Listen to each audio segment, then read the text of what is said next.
Welcome to the Los Angeles Sentinel Daily Brief. This is where we talk black and talk back to the headlines that are impacting the black experience. I'm Niele Anderson, and here's what you need to know for today.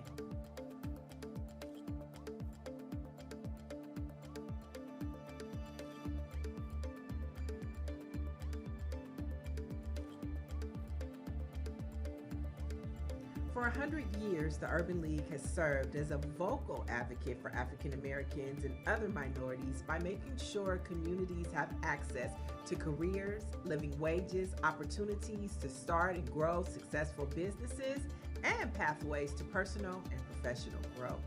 Last year, the organization celebrated its centennial, and joining me now to discuss the critical legacies organization that continues to mobilize, advocate, and pursue justice for African Americans and communities of color is the president and CEO of the Los Angeles Urban League. Welcome, Michael Lawson. Welcome to the Daily Brief. Thank you for having me. It's a pleasure to have you. When I think about the Urban League, one name that comes to mind is Whitney Young.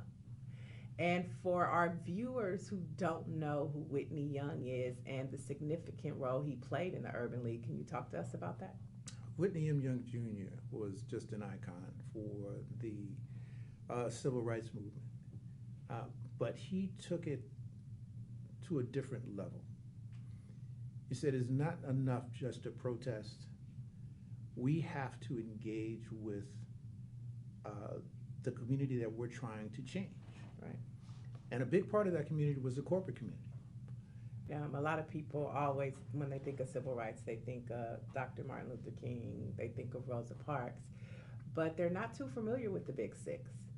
And Sir Whitney Young was one of those individuals. And when you think about the buying power of African Americans today, we are the number one consumers, $1 billion in corporate America. And so it just shows how important and how vital the Urban League and the things that the organization that you are a part of fight for us every day. So systemic racism is just plagued our country since its inception and black people came over here.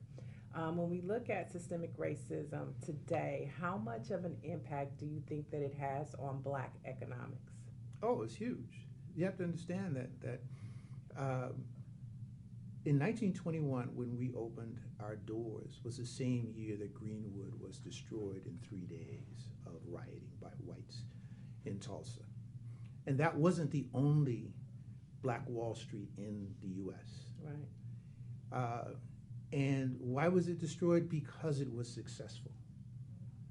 3 banks, multiple theaters, a dollar dropped in that part of Tulsa, that the dollar dropped in Greenwood, circulated within Greenwood, and it is that type of ecosystem that we have to recreate.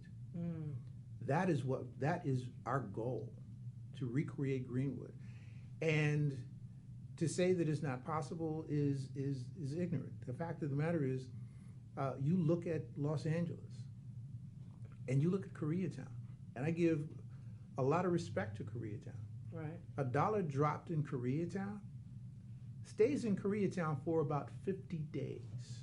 Wait, say that a dollar dropped in Koreatown will circulate among the businesses within Koreatown about 50 days. They buy and sell to and from each other. Wow. So what does that look like in the black community? 8 hours. 8 hours? 8 hours. Wow. 8 hours. We have to change that. Most definitely. And the fact that we had it in 1920 means that we can do it again. There's no question about it. And the fact that Koreatown is doing it now, I give them the utmost credit for what they're doing and how they're doing it.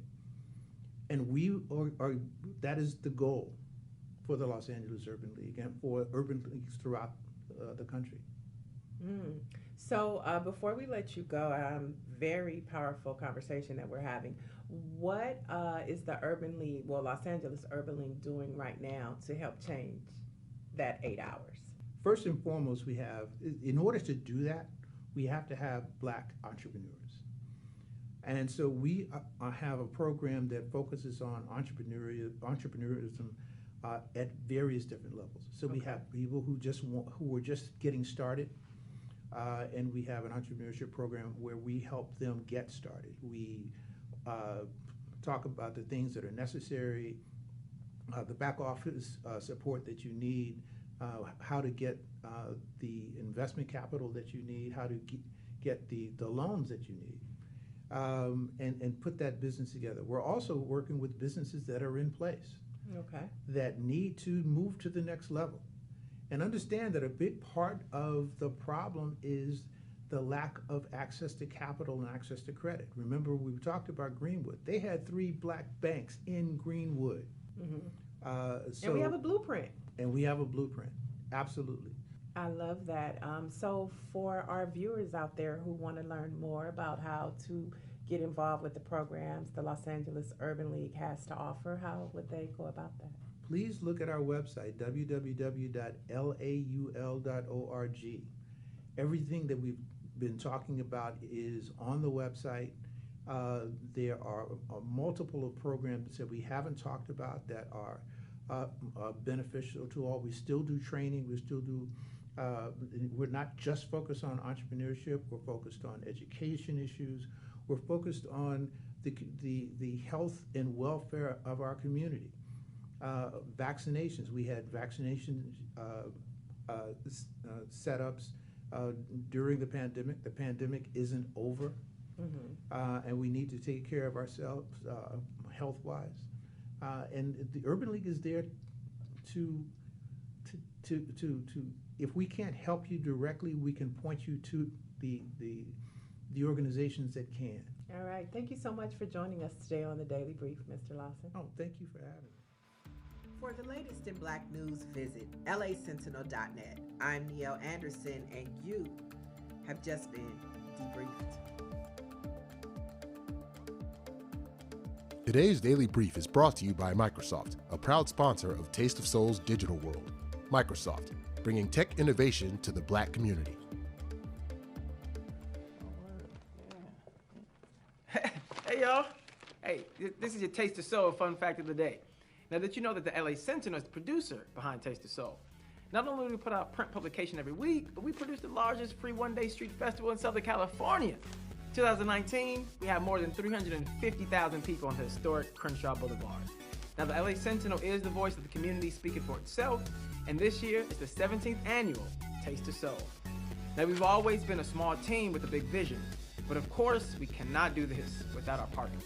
Mothers in Action, County of LA, the City of LA, Radio Free 102.3 KJLH, CBS 2 Cal 9, 94.7 The Wave, Baldwin Hills, Crenshaw Plaza, and the law firm of Ivy, McNeil, Wyatt, Purcell, and Biggs.